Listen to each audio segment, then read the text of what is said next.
검은콩 서리태 2컵 준비해주세요. 준비한 검은콩 중에 썩거나 벌레 먹은 것은 선별해주세요.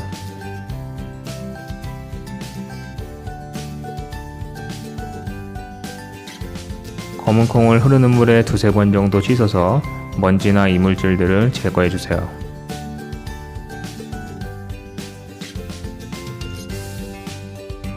씻은 검은콩은 체에 받쳐서 물기를 빼주세요.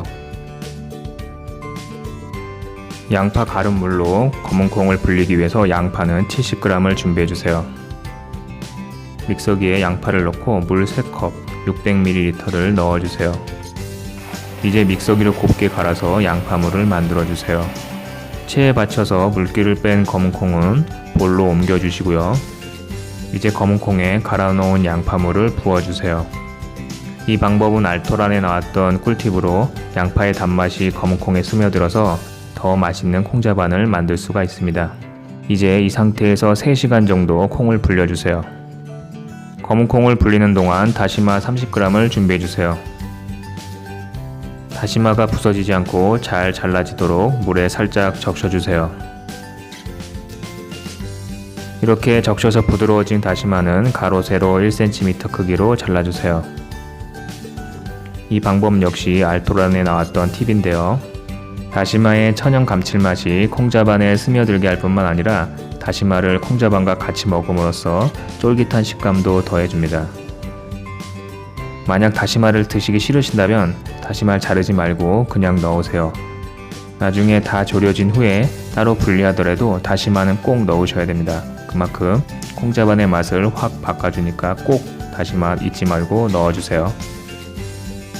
3시간 정도 양파물에 불린 검은콩은 냄비에 넣어주세요.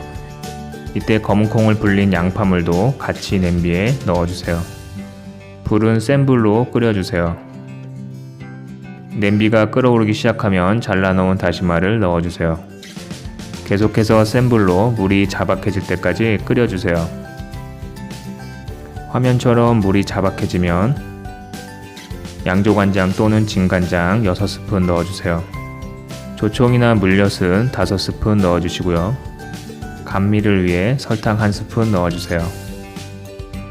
지금부터는 중불로 불을 줄여서 졸여주세요. 수분이 완전히 없어질 때까지 졸여주셔야 됩니다.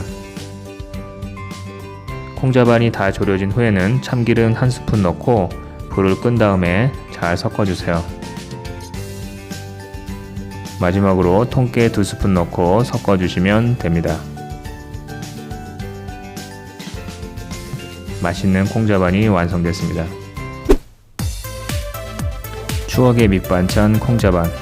부드럽고 단짠단짠으로 잘 만들어진 콩자반 역시 밥도둑인데요. 알토란에 나왔던 비법 2가지를 더해서 한번 만들어 보세요. 감칠맛 나고 맛있는 콩자반을 드실 수 있습니다. 그럼 시청해 주셔서 감사합니다.